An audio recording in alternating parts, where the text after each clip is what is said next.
Brian Taylor went agonisingly close to playing in grand finals for both Richmond and Collingwood. Finally, now deep into his 50s, he is going to have an active role in a grand final as a senior commentator for the Channel 7 commentary team. Welcome, Brian. Thank you, Mike. I haven't actually been selected yet, so we're not sure of that grand final appearance. That's unusual humility for you, Brian. At the start of the year, it was committee out, Taylor in. It was a big change in the media landscape, wasn't it? It was, but it was just a great honour. I mean, to be sitting alongside Bruce McAvaney was just an absolute dream of any caller, I'm sure, you know, one of the greatest callers in the world. How do you think you've performed? Just average so far. Just doing my job, Mike, and trying to call the footy in the best possible way that I can. Self-assessment's difficult, I know that, but you put your head down on the pillow after a game over the season. You're happy with your work? Yeah, from a professional point of view, I am, but there are always things. Every time I finish calling a game, I have a chat to my producer and I say, only if I'd done that, or only if I'd described that moment a little differently, or used a different word to describe that particular person. So there's always those little things. You know, as a commentator, I don't reckon there's ever a perfect game. No. Do you go to Twitter after a game? Wow. I used to a lot. My wife, Tanya, has said to me, you stay away from Twitter. But I do have a sneaky look. Look, Twitter can be a ferocious medium and you can be cruel there, but you can also pick up great information. So during a game, for instance, someone might give a stat or we might say something about a particular player that's not quite right. And bang, on Twitter, there's the real answer. So you can use it as a tool as well, but it is dangerous to look at it. But what about when people are calling you a tool? Yeah, well, that happens all the time. And I know I can't please everyone, and that's probably one of the reasons. There are, I'm sure, football callers all around the country that have probably been sworn off Twitter because they don't want to discourage themselves and feel bad about themselves because there's an enormous amount of bullying that goes on. When the Herald Sun did a survey of football supporters this year, they had Brian Taylor as the most annoying commentator in the view of the majority of supporters. What did you think of that? Well, that's exactly what I get voted when I go home every night, Mike. That's the family's vote every time I go home. So that's not unusual for me. You know what? I have learnt, and having spoken to Bruce and other commentators about this, Dwayne Russell and all those sort of guys, you just can't please everyone.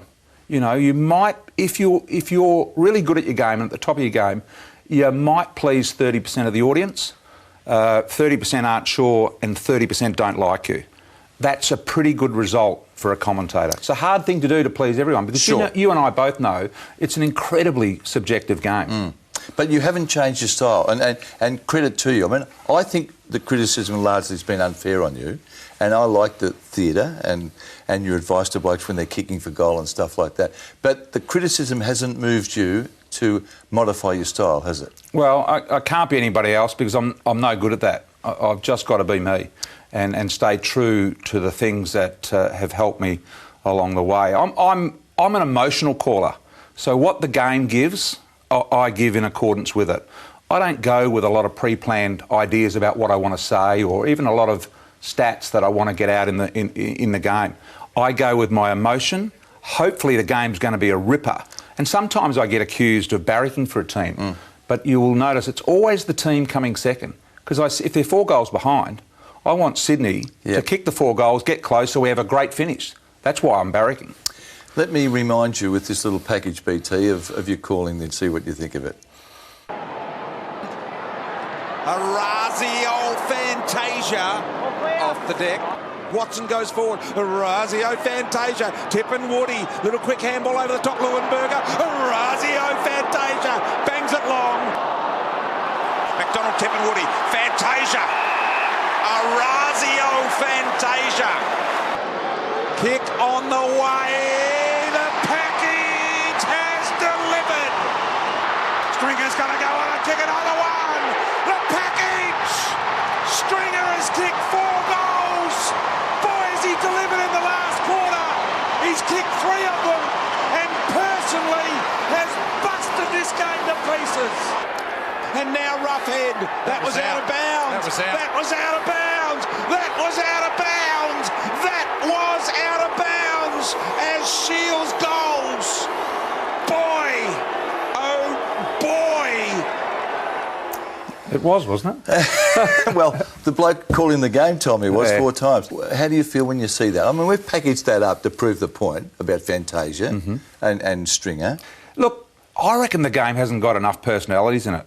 So if you could, you know, all those guys aren't the greatest players, but they're players that have got X factor, and that's what I really like in a player. A player that, you know, sometimes he'll disappoint, sometimes he'll just be okay, but sometimes he'll win the game off his own boot. That sort of inspires me as a commentator because you never know when it's going to happen. So you're always on edge. It's funny with the Orazio Fantasia thing. I went to a school. Where'd that come from? Not sure. I went to a school the other day, year 11 and 12 kids, and all they wanted to talk about was Orazio Fantasia. And I'm thinking, why? It's, you know, it's just a name. Because it was you. Yeah, I don't quite understand why, but, you know, I just loved the era that I played in where there were personalities of the game, whether it was Bruce Doull who said nothing, but even that was great personality, or whether it was another player that was outspoken. And I think if we can instill a little bit of that into our call, not let it override the call, then it's good for the game. You know, the package thing, you know, the Jake Stringer, this is a guy that can turn a game off his own boot. And yeah, he's had a lot of ordinary games, but he's won some off his own boot as well. But you might have put a weight on Stringer's back. I mean, almost, no, I mean, look, he's never lived up to that. You christened him the package, did you not? Well, yeah, we as a team at 7 did. You did. He's never lived up to that, has he? Yes, he has. He's had some great games. You guys ride him too hard. Jake Stringer is a 12 to 15 possession a game man. He's not a 30 possession game man number one. He's a guy that one week will kick you none, but the next week he'll kick you 3. He's a guy that needs to be playing on the 3rd or 4th best forward, and he's defender, and he's hardly had that because they haven't had their best forward line on the ground over the last 2 years, hardly at any stage. Okay. The Italians would say that you get Fantasia's name wrong. It's a softer Z sound. How should it be? Orazio, not Orazio. I don't say Orazio. Give it to me. Tell me. Orazio Fantasia. Okay. Did you? Is that it? Or not? No, it goes up a few octaves when you're on the telly. Did you model your calling style on anyone? All people. Rex Hunt used to love. Rex revolutionised football calling and made it in a bit more theatre to go with it. And so a little piece of that, a little piece of McAvaney, the moment, a little piece of Dennis in being prepared for the right words to sum up the right moment. And it's a hard thing to do. So I would say that I've taken a piece of a lot of people. Do you have a confidant, a mentor? Probably have a few of them, but I talk regularly to Eddie Maguire. You know, he gave me an opportunity at Triple M footy early on, but also he's got who has got a better understanding of all parts media, particularly football and sport. So Eddie and I have had some earnest conversations, some funny conversations, depending on why I'm ringing. I will ring Eddie probably 4 or 5 times a year, and if I've done something wrong or he thinks I need some advice or he's not liking what he's seeing, he won't hesitate to ring me and say, I think you should change that. Roaming Brian. It's caused a lot of discussion. I know Channel 7 love it. Do you enjoy it? It's tricky because it all depends on the welcome you get. You know, some footy clubs have liked doing it, some have done it reluctantly, and some didn't want to do it at all. And you can feel that. As soon as you go down there, I can feel whether the players, their partners and families and doctors and physios are into it, or whether they're just doing it because they've been told that they have to do it. So it is a little bit of a tricky one, but I love it because you know what? I don't know what's going to happen. I honestly don't know what's going to happen.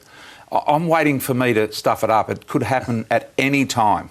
Are you directed? I mean, do you go to a target that someone says in your ear, go to whomever, or do you just float until you see someone and say, I want him? The first interview is normally teed up. We know who the first one we're going to is, and then after that, it's just a matter of finding the next. If I have trouble, I've got an earpiece where the producer will simply say, you know, Buddy Franklin's over your left shoulder about 5 metres away. Up to me if I want to go and get him. I don't have to. But I think the other thing is, it's not about me interviewing the players or about what I say or perhaps even what they say, depending on what's happened in the game. It's about the cameras going for a walk with you and seeing all of the stuff they don't normally see. Because normally in an after-game interview, it's the player with an advertising thing behind his back. Well, you as a viewer, while that's what we've been forced to do over the last 20 years, I personally don't want to do that. That's not my go. And so I want to take the viewers on a walk through the rooms. When you were on one night on Roaming Brian, and there were tweets going across the screen, Channel 7 putting up these... Which I don't see. Putting up tweets that were disparaging towards you. Were they? And you know that, because we spoke about this a week ago. Were you offended by that? Not at all. Because it's people's right to say what they think about a particular segment or what I've done or what the players said in response. So I'm happy for any feedback. You know, that little sort of segment is very much a work in progress. So any feedback we get is fantastic because we're yet to nail that particular segment. So to have people talking negatively of it, I'm fine with that. Mike, I'm sure you've done... You know how precious I am. Yeah, well, you are. But I'm sure you've done things that you go, well, you know, I got that wrong, but, you know, that's okay. It's all right for people to be negative about things because you'll never please everyone. Let's go back on the field. 1982. Oh, did I play? Yes, you played, and I told you we'd get to that. And you were a very good player, without the bad knees. I was an average player, Mike. I'll give you a stat later that'll disprove that. All right. 1982 Grand Final. You could well have played in the Richmond team that lost to Carlton. In fact, my memory is that you ran out on the ground with the Tigers and then ran off and went wherever you went. Tell us what the lead up to that. Yeah, it was interesting because in the last game of 1982, Richmond had a great year, and a very good friend of mine, Steve Perry, and myself, both in the last round of the year, hurt our knees. Steve did an ACL. He was our full-back and was going to be that through the final series. I was the full forward, and I'd kicked 70-odd goals in that particular year, so I was having a reasonable year as well.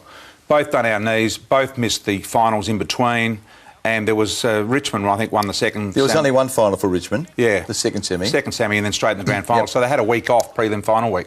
We played a practice game at Punt Road, just a half.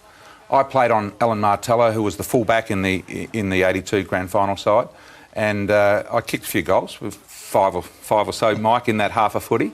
Thought I'd proved my fitness, given that I'd had a good year and I'd appeared to have gotten over this knee injury. Anyway, I wasn't selected. I was told my parents had come over from Western Australia, my whole family had come over, wasn't allowed to tell anyone, didn't find out till Thursday of the grand final anyway. And to then, on the Thursday night, to have to go and tell the family that they'd come for no good reason because I wasn't actually going to play was a bit heartbreaking. And then Francis Burke, who was our coach at the time, thought it would be a good idea if I ran out with the team to try and keep them guessing till the last minute. So were you named? I can't remember whether I was named. Well, you probably... I think I was. Yeah. I think I was named, but always knowing that I wasn't actually playing. Gee, that's a bitter pill for a 20-year-old to swallow, isn't it? Yeah, it is. But you know what? As a 20-year-old, in a great club like Richmond, who'd just come off this extraordinary period in the 70s and even in 1980... you think, the next grand final at Richmond is just around the corner. Well, guess what? They haven't been in one since. No, correct. And as players at Richmond, we thought we were always going to play finals because they were such a great club at the time. So you ran onto the ground and then was recalled, or you came off before the bounce, obviously. What did you do then?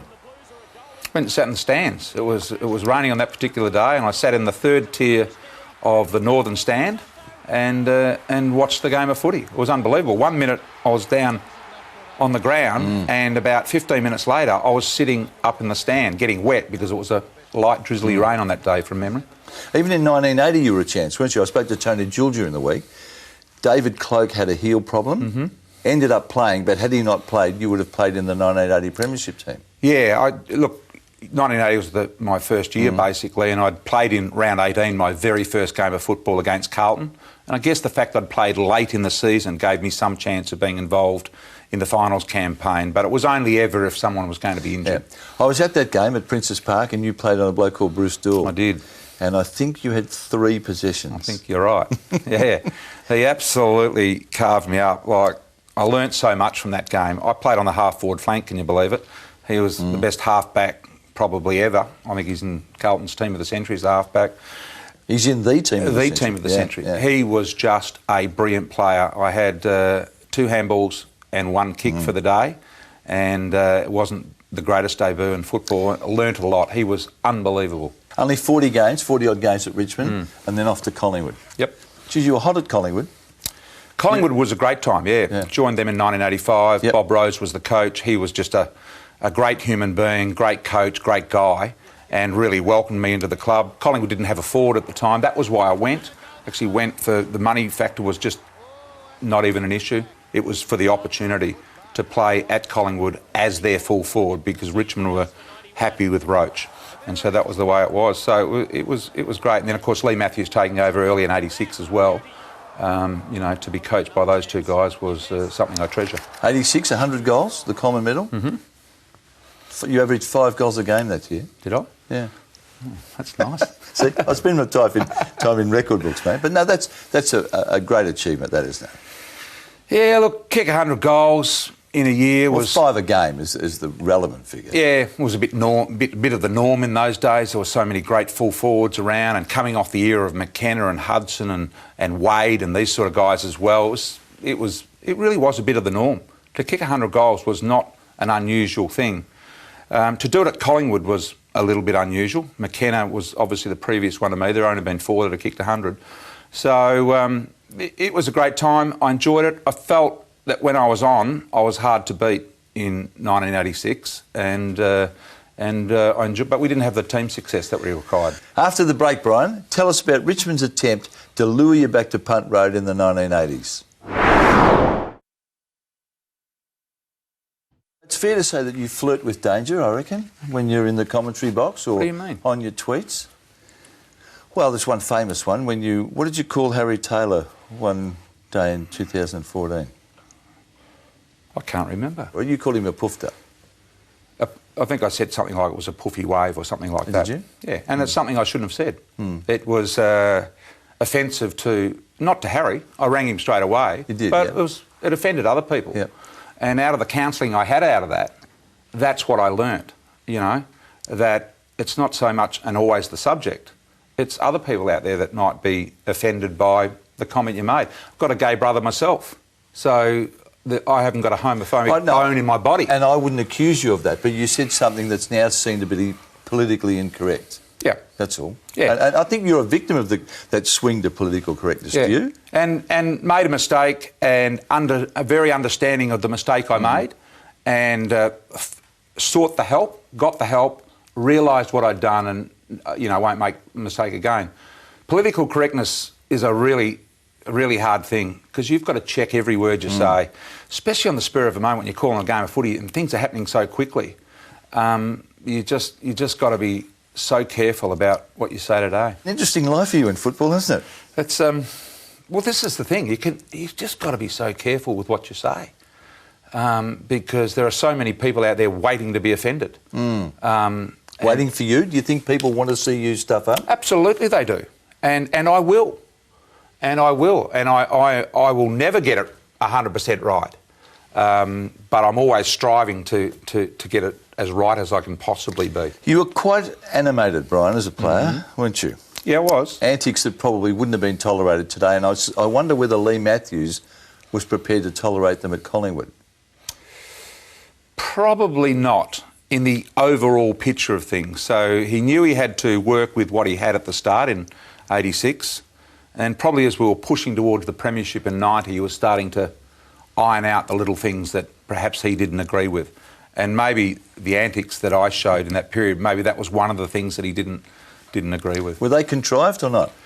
No, I felt that getting myself into an aggressive frame of mind was something that helped me play footy. You know, full forwards probably historically, Mike, had been, you know, had this label of not being so tough at the footy and, you know, a little bit skirting around the edges, you know, a little bit flighty and a little bit non-committal to... That wasn't you? That's not something I wanted to do. I wanted to buck the trend and I wanted to be a bit more involved aggressively.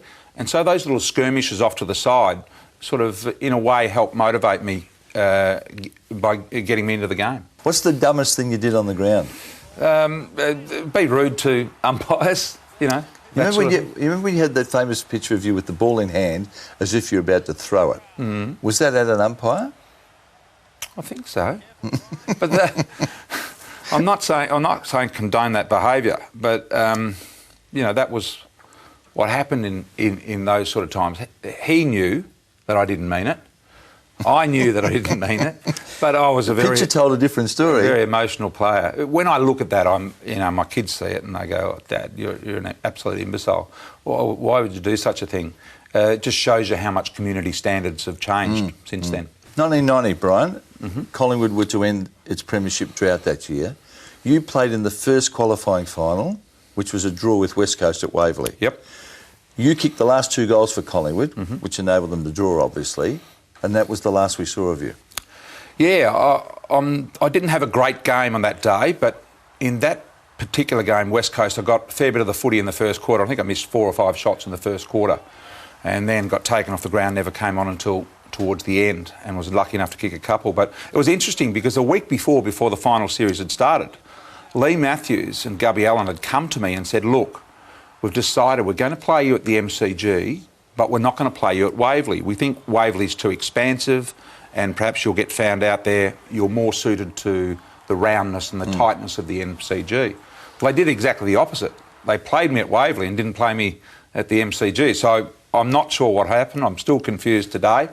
But in the end, my form wasn't quite there and I didn't deserve a game in the 1990 premiership. So you copped that okay? Yeah, that's the way it is. It's, once again, you think at Collingwood you're going to play another grand final, doesn't matter, I'll get an opportunity, but didn't happen. But you had to cop it. What else could you do? Did you ever speak to Lee about it? Yeah, we've spoken as briefly as, a few months ago about it, and I always, take the piss out of him a little bit about it and ask him why, and he says, oh, you just weren't good enough. Yeah. Well, he's very matter-of-fact, isn't he? Absolutely. Yeah. He says, oh, no, it had nothing to do with the things that were going on around the perimeter. It was, we thought you weren't good enough to play. So you don't feel cheated about being so close, certainly twice and maybe 3 times, and never getting to one? In the overall sense, we play to play in premierships. That's why we play. So in the overall sense, I feel saddened that I didn't reach the ultimate. But in the terms of the bigger picture in life, it's water off a duck's back. I mean, I've moved on. There are other things. I've got a great family, 4 kids. The bigger picture is much more important to me. When you went to Collingwood, you made Richmond pay, didn't you? It seemed like it was sort of you. Yeah, I love playing Tigers. Yeah. You got bags against them then. But there was nothing. Personal's not the word, but it wasn't because it was the Tigers. It was just the way it panned out. Yeah, just the way it panned out. Just the defenders that they had at that particular time, I felt comfortable on.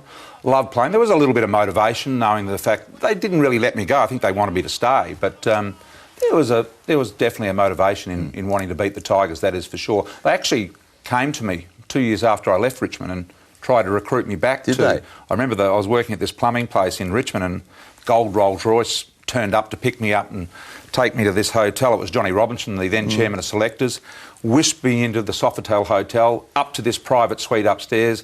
I walk in, I'm thinking, who's going to be here? And it was Alan Bond and Craig Bond, who were in control of the club at that particular time. And we had a good lunch, and they let me walk out of the room. And in the end, I'd said, no, look, I can't do it. I'm happy at Collingwood where I am.